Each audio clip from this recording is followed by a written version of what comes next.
Yo, what's going on, everybody? Welcome back to the Film Archives. Today, we're diving into The Conjuring. The Conjuring, aka why you should never buy an old farmhouse. You just don't do it, folks. You just don't do it. You just don't do it. Let's get into it. Let's talk about Annabelle, the doll that looks like she's plotting your demise at all times.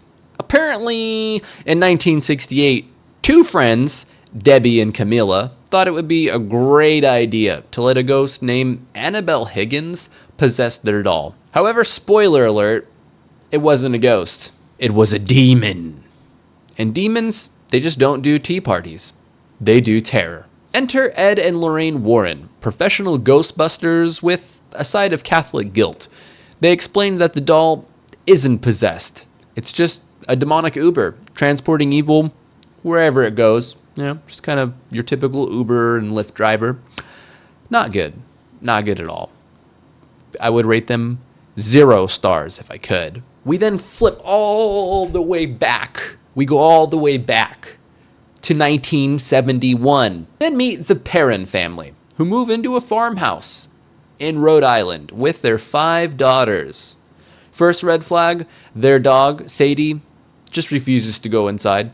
And when your dog says nope, you should listen. You should absolutely 100% listen.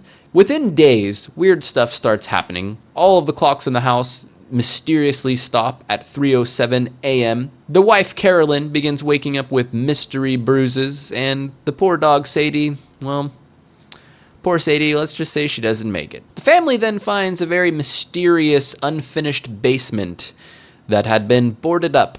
Mysterious and creepy much? Foreboding? Ominous? Yeah, pretty much you just don't go in there. But of course, I mean, anybody who finds an unfinished basement, what are you going to do? You're going to go into the basement. You're going to check it out.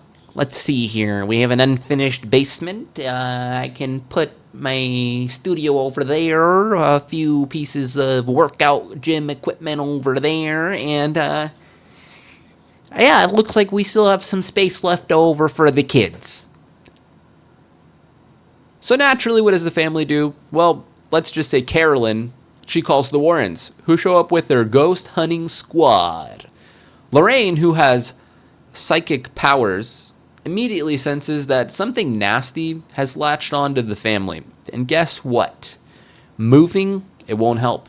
The demon is clingier than your ex. You know, stage 1 clinger. We got a stage 1 clinger here, boys. However, after some research, they discovered that the house belonged to Bathsheba Sherman, a witch who sacrificed her own baby to the devil, and cursed anyone who dared to live on her land. And since then, the property has been a hotspot for murder and misery and all things paranormal. Not good. We know these vibes, and we do not like these vibes. We don't like them. And then Bathsheba, she fully possesses Carolyn. It's not good. It's not good at all. Lorraine Warren, she realizes Bathsheba's endgame, making Carolyn kill her own kids and her own daughters. It's just terrible. Ed and Lorraine Warren rush at this point to get an exorcism approved, but the Catholic Church is like, but the approval would have to come directly from the Vatican. Yeah, you're gonna need Vatican-level permissions for this one. Just can't approve it. You're gonna need Vatican-level permissions here. Vatican-level approval. We can't do it. We can't do it. Meanwhile, our homegirl, the witch Bathsheba, she isn't waiting for the paperwork. She attacks the Warrens' daughter, Judy, as a little stay out of my business warning. You know, you ever heard of a knuckle sandwich? Well, she's giving him a knuckle pizza. You know, it's not good. It's not good at all. It's a pretty severe warning. Yeah, at this point, I started falling asleep a little bit, but that's okay. That's okay. That's okay. That's okay. We love this movie regardless.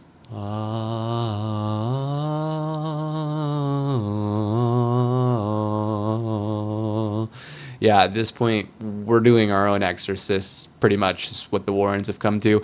Carolyn, now fully possessed, she kidnaps a couple of the kids, dragging them into the house, and the Warrens, who are out of options at this point, decide to do DIY exorcist. You know, they're going to do it themselves.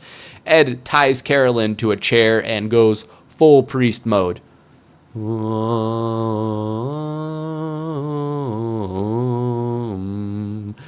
Carolyn, of course, she breaks free. Of course she does. Of course she does. She breaks free. She tries to kill April and then, you know, pulls the ultimate mom move, and she reminds Carolyn of a happy family memory, which is, it's good. It's great stuff. We love that. And this is enough to snap her out of it. Just long enough for Ed to finish the exorcism and send Bathsheba straight back to hell. To hell. It's cool. It's cool. There's a lot of spooky stuff in this movie, you know? A lot of spooky stuff. We then see the Warrens take the haunted music box from the parent house, and they add it to their collection of cursed objects that even Zach Bagans would be envious and would love he would just love to have it. Because apparently the Warrens, they love to live dangerous, you know? They love it. They love it. They love that shit. And that, my friends, is a very poor retelling and breakdown of The Conjuring, a movie that we've all seen at this point, and also proves that old houses, creepy dolls, ignoring your dog's instincts are all terrible life choices and overall very bad vibes. We know these vibes, and we do not like these vibes. Now the big question, is The Conjuring worth watching? I mean, absolutely. If you love horror that's more about tension and overall atmosphere rather than cheap jump scares, unlike myself, I'm a sucker for cheap jump scares, this movie delivers. It's creepy, it's very well acted, and it's also based on real-life paranormal investigations, so it adds that extra layer of, this shit actually happened. That makes it, you know, just a little bit scarier, you know? But what do you think? Drop a comment down below. Did The Conjuring freak you out the first time you saw it, or were you totally just unfazed and possibly falling asleep? Well, if you enjoyed this breakdown, remember to hit that like button, subscribe for more videos just like this one, and make sure you turn on your notifications so you don't miss any of the new videos, because we all love it. We love it. We love that shit. Much love to you all, and I will see you in the next one.